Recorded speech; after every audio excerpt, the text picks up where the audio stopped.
All right, so this video is going to be on how to set up your in-car camera.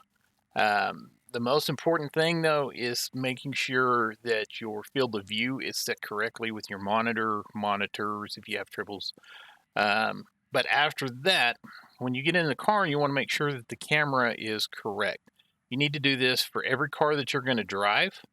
You can save it, so it saves to each car. So we'll go over on how to do all of this. First thing you need to do is you need to jump in the car and then get out. That's all you need to do. You're not going to have to drive. And then down at the bottom, you're going to fast forward all the way to the end so you're at live and not replay. Change your camera to the cockpit. You can either leave it at live or pause it. Some people pause it, some people leave it at live. Doesn't matter.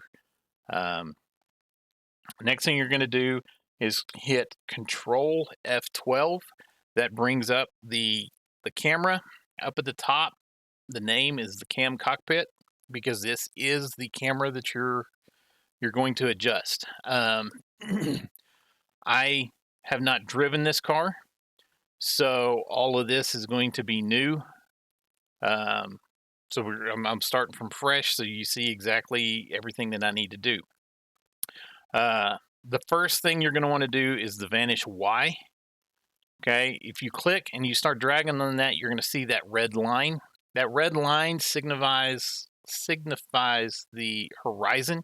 If you leave it alone, it will disappear, but once you start messing with it, it will come back. So everybody is going to be different. You can't go off of my numbers. Basically, what you're doing is you're trying to get the horizon set to where your natural vision is looking at the monitor. It raises the car up and down, but you want to have the horizon. You want to have the horizon at a comfortable level for your eyes. You don't want to be looking up too much. You don't want to be looking down too much.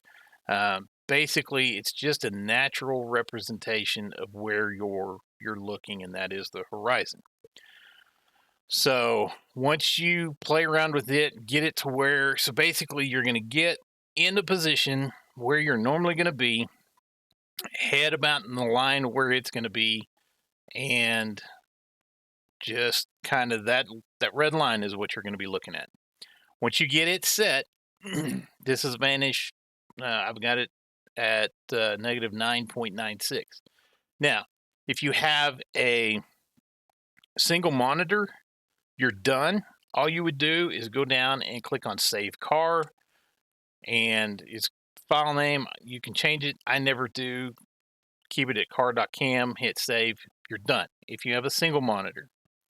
If you have triples, there's one more thing you want to do, because if you take a look, the side monitors tend to, instead of being level with your, I'm trying to get it on camera here, your side monitors, instead of being level with even though your monitors are level, okay, you get everything level, but in screen, if you take a look at a wall, instead of the wall being straight, they're angled down. Okay, so we need to resolve that. Now, a video that I watched a long time ago, and people are going to say, no, you need to change that. People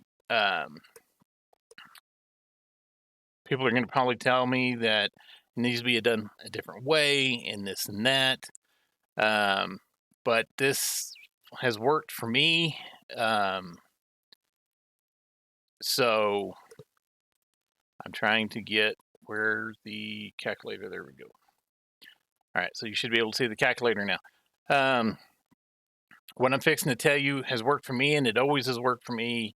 Is it an exact science? No, but it's what I've done ever since I've gotten triples. I watched the video. I don't remember where the video came from. But what you're going to do is you're going to do the 9.6 and multiply that.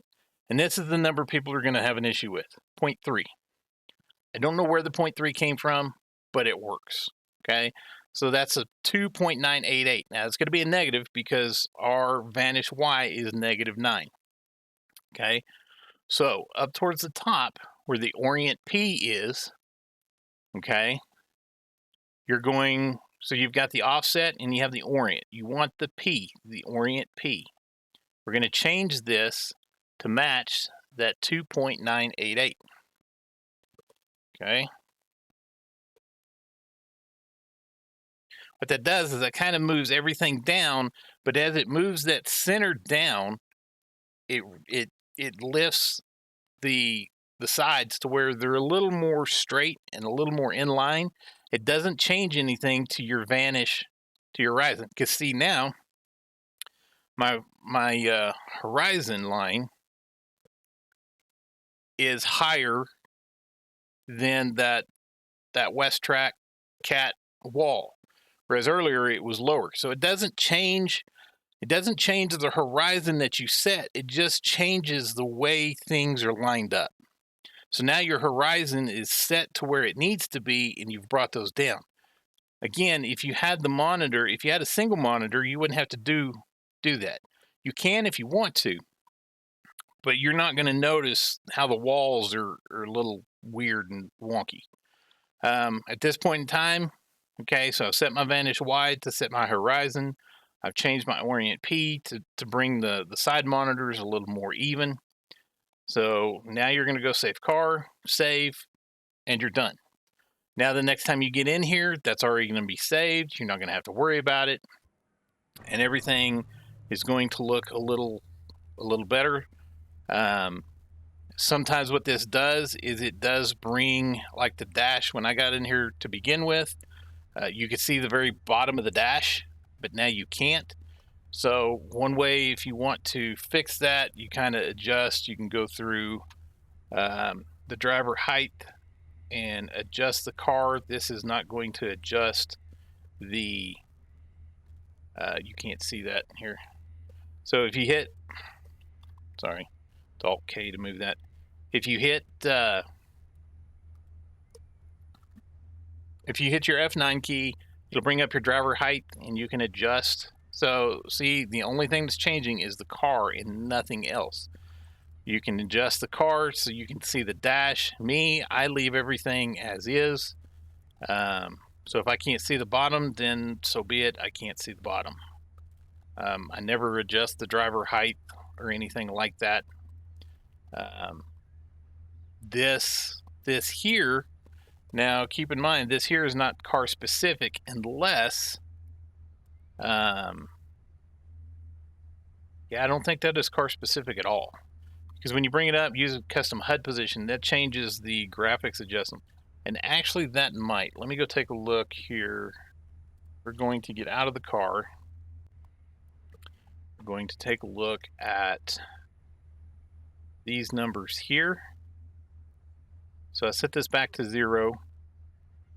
We'll get in the car. We're going to change this down to 1.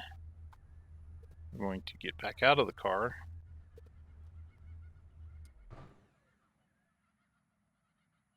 Maybe the near plane bias. See, I'm testing this with you guys real time because I don't mess with this. So I don't know exactly what it's going to look like. No.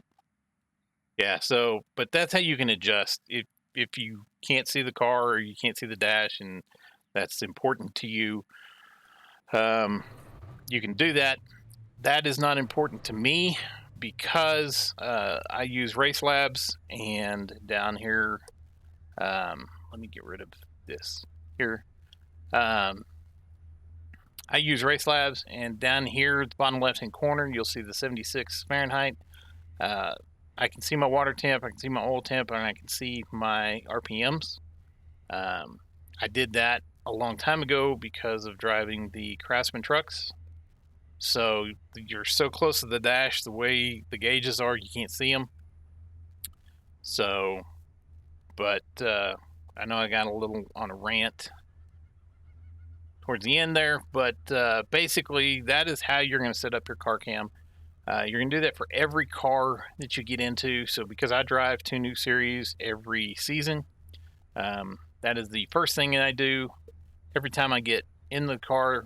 First race of the season, first test session of the season, that is when I change. That way I'm looking at a comfortable level. The horizon is where it needs to be. And it just helps. It helps the way things look. It helps the way things are lined up. But I think it also helps with your driving and you're hitting your apexes. It's just as important as your field of view, but it's not as important. Field of view is number one. That needs to be correct.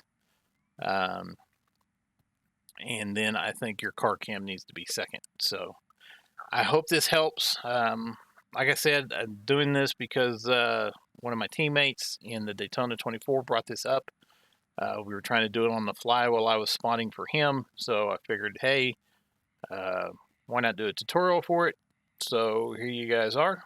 Hope it helps, and hope to see you guys out on track.